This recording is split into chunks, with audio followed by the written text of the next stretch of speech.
The Fall Guy, directed by David Leitch, stars Ryan Gosling and Emily Blunt. After leaving the business 1 year earlier, battle-scarred stuntman Colt Seavers springs back into action when the star of a big studio movie suddenly disappears.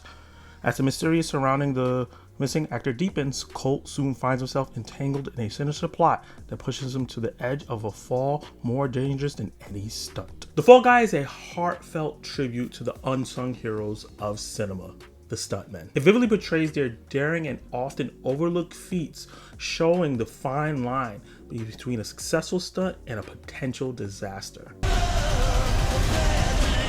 Let's do it later. Want to go to a beach somewhere? Drink a spicy margarita. Make some bad decisions. Yes.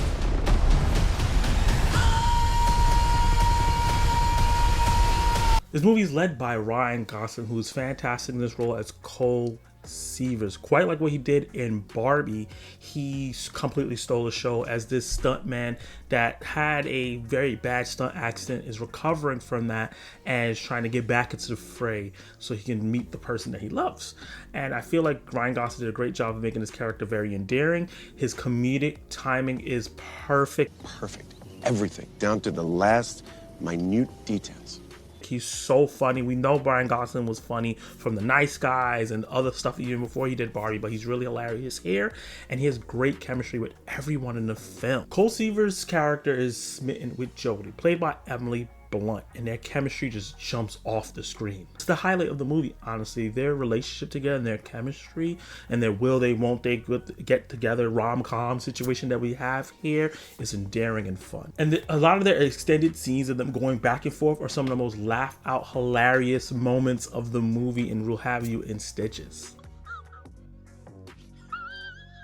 The Fall Guy luckily has a variety of different types of styles of comedy throughout. It has a meta form of comedy where it's poking fun and honoring the tropes of action movies and the Hollywood movie industry in general, especially how they treat stuntmen. It has some slapstick physical humor that's really great, and it just has some really small quips that will make you smirk or bust out laughing. The movie is not in terms of like every 5 minutes there needs to be a joke, but it's just fun to have, and it's the organic moments that really make it really funny. And it even has some skit-like sections in the film, specifically in the beginning, in the first act of the film, that they kind of showed in the trailer that is really funny. One of the funniest scenes I've seen all year. This movie delivers on the action mixed with the comedy and the romance. The action scenes are very stylized and reminiscent of the heart-pounding moments you would see in a Mission Impossible film. And the aesthetics is a visual treat, especially when you experience it on the big screen. The action is in the soundtrack,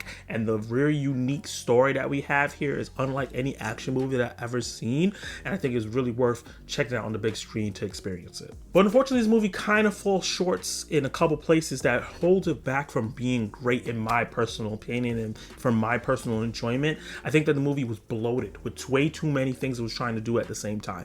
Being a meta commentary, being a rom-com, being an action film, also being a mystery film. And as you saw, I didn't talk about that part at all because I think that's the part of the film that bogs the film down and weighs it down a lot. The central mystery of this film, as I said in the synopsis, is Ryan Gosling's Cole looking for Aaron Taylor-Johnson's character because he's disappeared.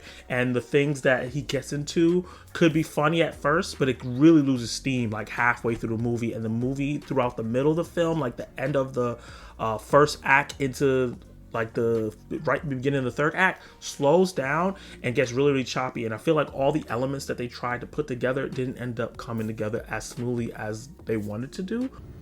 No! Unfortunately, and I really wanted to enjoy the story, but I think I enjoyed more the comedy, the character moments, and the action than the overall plot of the film, which I thought ended up being weak because it felt like sections of stuff happening, but nothing tying together really well.